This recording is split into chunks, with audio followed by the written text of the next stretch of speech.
révélation autant pour moi Oumar Sarr mi ngi indiqué que c'est pour mettre à l'aise li nga xamante ne la justice dans le cadre du procès Ousmane Sonko Mame Mbaye Niang ci li nga xamante ne que ni moo tax démission bi mu xaw a agité li nga xamante ne moo di opposition bi.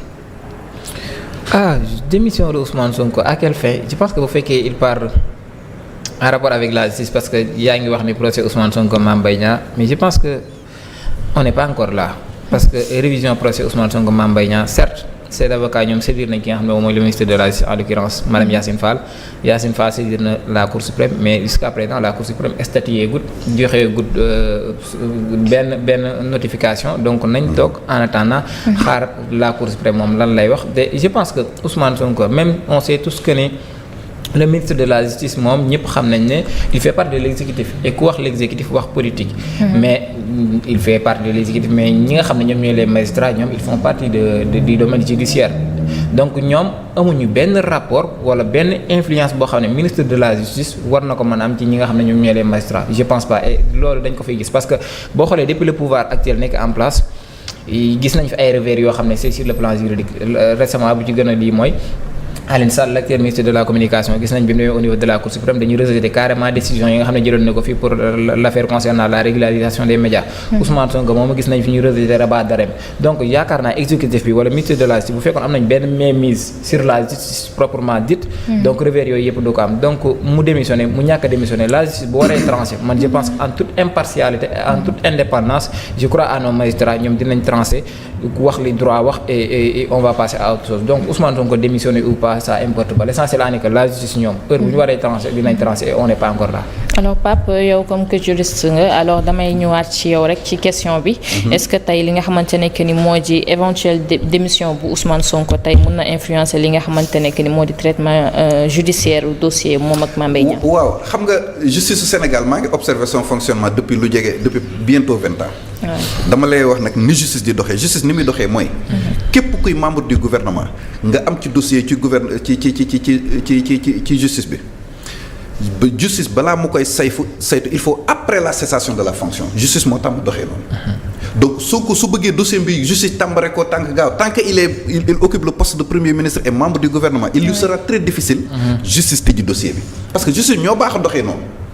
loolu nag li may wax nag du texte du loi du dara mais ni justice di doxee ni ma ko observé muy doxee à chaque fois qu'il s'est agi de statuer par rapport à un dossier qui implique un membre du gouvernement dañ koy teggee ne ba kooku tekki ndombat maanaam ba nekkatu ci gouvernement justice mën a nekk à l'aise mais tant qu'il est dans le gouvernement waxuma du am de waaye il sera très difficile ñu càmbar dossier bi donc moom su bëggee yëf yi gaaw maanaam li may sàkk justice gaaw ci gën ci nekk à l'aise il faut que mu cesser d'être membre du gouvernement justice moom nii la tàmm doxee moom fàttaliku leen en 2011 il y a eu l'affaire Diombas dans l'affaire Diombas un ministre a été cité parce que affaire Diombas lan la woon benn xale bu jigéen la ñu jëloon ne ko fay ko xaalis am yeneen ak yeneen ñu ko dig ne ko da ngay tëdd c'est lépp ay militants PDS ñoo ko organisé woon ne ko tëddal ak diw nga filmer ko pour après ñu mën ko chantage pour que kooku noonu mu tekki ndomba tànkam politiquement xale bu jigéen bi def ko il y a eu un procès mais xale bu jigéen bi ba mu ñëwee devant le juge lan la wax dafa cité nommément un ministre boo xamante ne nekkoon na ci gouvernement Ablaye Wade ni ministre boobu moo ko defloo ministre boobu demandé woon nañ sa convocation avocat yi demandé woon nañ ko il était l'absent le plus présent au procès ci affaire Diombas mais qu'est-ce qui s'est passé il a été mis hors de cause parce que tribunal dafa ni kat kii c'est un ministre il faut impérativement l'autorisation du président de la République pour que ñu mën ko woo te juge yi sax foofu woowuñ ko woon. Sénégal ba depuis 20 ans mooy observer justice musuma gis un ministre wala un membre du gouvernement bu justice convoqué même à titre de témoin waxuma la nag dans une affaire boo xamante ne yow tu es prévenu dañ la war a àtte musuma koo gis à chaque fois justice day bàyyi ba nekkatoo ba yoratoo ndomu tànk mu soog a saytu kii yëf yi nag noonu la daan doxee. peut-être que nag cette fois-ci nu mu tuddati exception mën na am. mais on verra mais daal bu ñu bëggee yëf yi gaaw. pour que mu gën a mettre à l'aise justice tant qu'il occupe le poste de membre du gouvernement. justice duñ gaaw a tijji dossier bi de. mais Pape loolu warul nekk entrave normalement. waaw mais xam nga dafa am ay préalable. un ministre mënut a convoqué ko. non. parce que fu boobaa ban base légale nga koy teg. il n'y a que la chambre africaine extraordinaire muy tribunal bi fi àtte woon Hissène Habré moo amoon pouvoir entendre même un président en fonction. à part chambre africaine extraordinaire yeneen juridiction yi moom possibilité boobu noonu c'est dañ ko restreindre mais fàttali même un ancien ministre koo xam ne nekkatoo ministre sax da nga am privilège de juridiction haute cour de justice rek moo la mën a atte tribunal ordinaire yi atte civil mënu laa atte rawatina nag un ministre en fonction. D'accord. mais Pape foofu est-ce que voilà dina xaw a doy waar parce que affaire bi muy xew. ki nga xam ne mooy Sonko nekkul premier ministre wala boog nekkuloon sax ministre mi ngi woon ci opposition bi Mame Mbaye Niang moo nekkoon li nga xam ne mooy ministre. mais jamono ji suñ demoon ba sax di réviser waat li nga xam ne mooy procès bi yaa ngi koy wax sànq ci suñu tribunal ordinaire yi la ñuy dem wala boog haute cour de justice ñan ñoo am li nga xam ne mooy habilité pour àtte dossier boobu. bu fekkee ne dem nañu haute cour de justice. waaw suñu waree àtteewaat dossier bi ibbiwaat ko. waaw léegi révision procès moom. ni muy demee mooy xam nga fi ñu toll nii ñoom avocats yi saisir nañ ministre de la justice saisir na cour suprême. donc léegi cour suprême ñaari taxawaay la bi si njëkk mooy dañuy wax ndax demande de révision bi c'est recevable oui ou non boobu mooy premier combat bi bu boobu jàllee bu ñu ko déclarer recevable après nag ci la ñuy toog nag saytu ko nag xool ndax affaire bi dañ ko war a tijjiwaat pour àtte ko ak yi di mel. boobu tamit di deuxième yëf yi donc ci forme bi dañuy apprécier ci fond bi aussi ñu mën a apprécier maintenant li mën a nekk bëri na mën nañu doxalee comme ce qui s'est passé dans l'affaire Luc Nicolaï fàttali leen Luc Nicolaï bañ ko fi jàppee affaire problème am boobu mu fi amoon. tribunal correctionnel àtte ko cour d'appel bu Dakar àtte ko bañ demee cour suprême dafa annulé dafa casser lépp lu ñu ci àtte woon daal di jox beneen cour d'appel bu Saint-Louis pour que mu àttewaat ko kooku moo ko àttewaat daal di koy condamné daal di koy lancer mandat d'arrêt ba taxoon Luc Nicolaï delluwaatoon prison.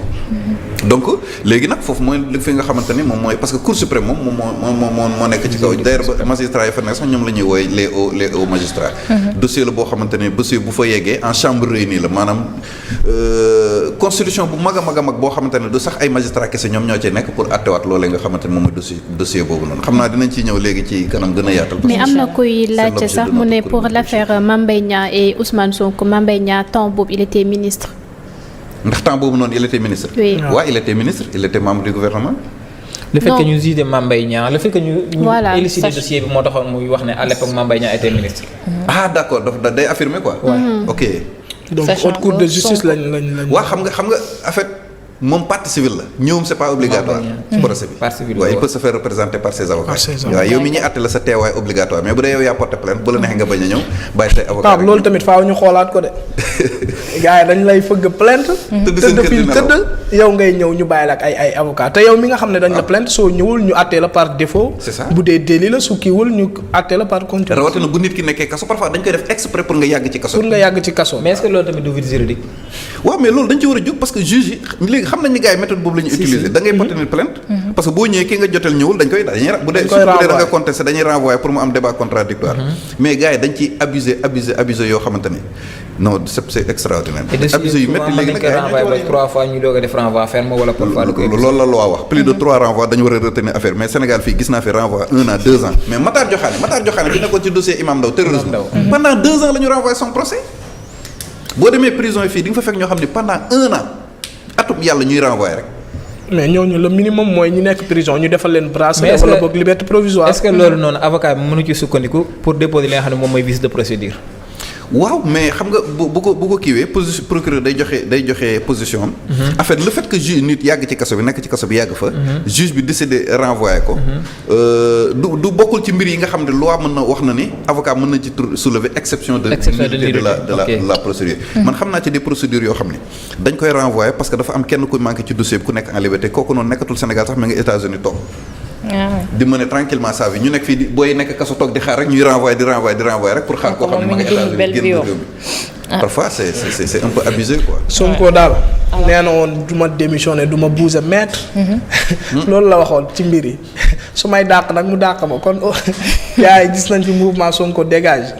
affaire bi jurul effet Omar Sarr gis nañ ko mi ngi réclamer li nga xam ne mooy démission Ousmane Sonko.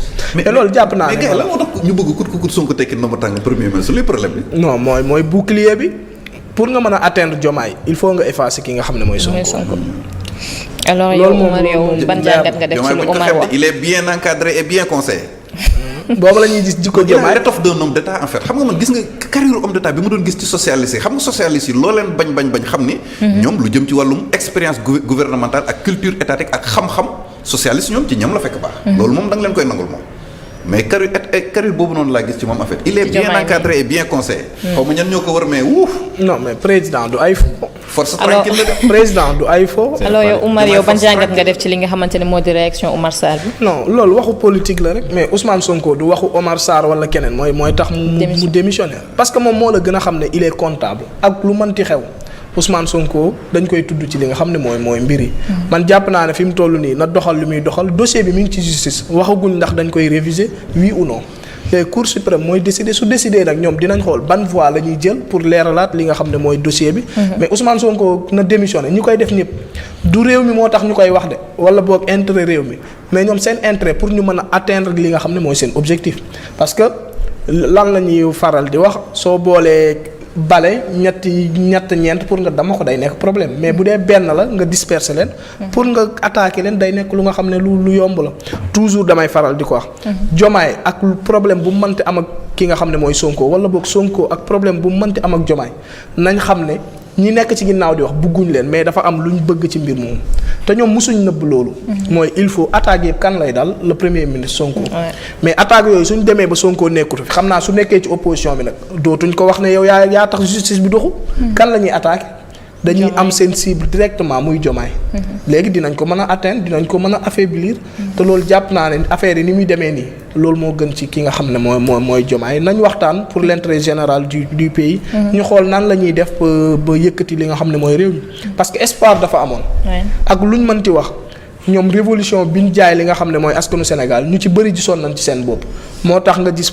première fois dans l'histoire politique du Sénégal benn parti bu jógee ci opposition ñëw gagné premier tour loolu ñu ngi koy soog a am ci li dafa nekk lu nga xam ne lu inédit la. ci li nga xam ne mooy suñu politique gu réew. léegi loolu waruñ ko bàyyi mu naax saay muy Jomaay muy Sonko dañoo war a teer li nga xam ne mooy seen ay différends ñu jéem a xool li nga xam ne mooy intérêt Sénégal ñu dox ci te intérêt Sénégal mooy boole seen doole jéem a génnee Sénégal ci situation bi mu nekk. parce que situation bi enjeu yi du économique rek de. elle est géopolitique. su ma ko waxee sama xel dina dem ci li nga xam ne mooy li xew Mali. les pays de l'AES gis nañ fi Guinée-Bissau gii ñu jege li fa xew. donc est-ce que loolu suñ nekkee ci ay politique duñ fàttee li nga xam ne mooy yu am solo yooyu. dañ ci bàyyi xel. Pape je pense que non man Pape laay poser question il faut nga leeral internet yi question bi mu leer seen bopp parce que ba léegi ñoom dañuy leerul seen bopp ñooy wax ne il faut demander à Pape Ndiaye pourquoi le ministre Mame Mbaye Niang n'avait pas démissionné de son poste au moment où il portait plainte Ousmane Sonko leeral ko ñu xam une bonne fois parce que sànq leeral nga ko mais daa mel dégguñu. waaw ñoom est-ce que duma leen renvoyer ñu xaar chronique bi. non leeral ko rek ñu xam benn yoon. non leeral ko benn yoon ñu comprendre. waaw non boobu leeral la ci live bi. mais ki sànq ba léegi mi ngi posé ay questions. tey spécialement ci loolu la Pape Ndiaye di waxtaanee. na xaar ci kanam ci loolu rek la ñu waxtaanee. dossier Mame Mbaye Niang ak ki nga xamante ni moo di Ousmane Sonko. alors dañuy jàllaat rek léegi ci beneen point Oumar sànq ci sa njëlbeen bi yaa ngi koy wax jaar nga ci rek ci li nga xamante ne que ni moom la APR di lancé ci reconquête du pouvoir bu ñu nekk di def yow ban jàngat nga ci def d'après li nga xamante ni moo di Walf Quotidien ak.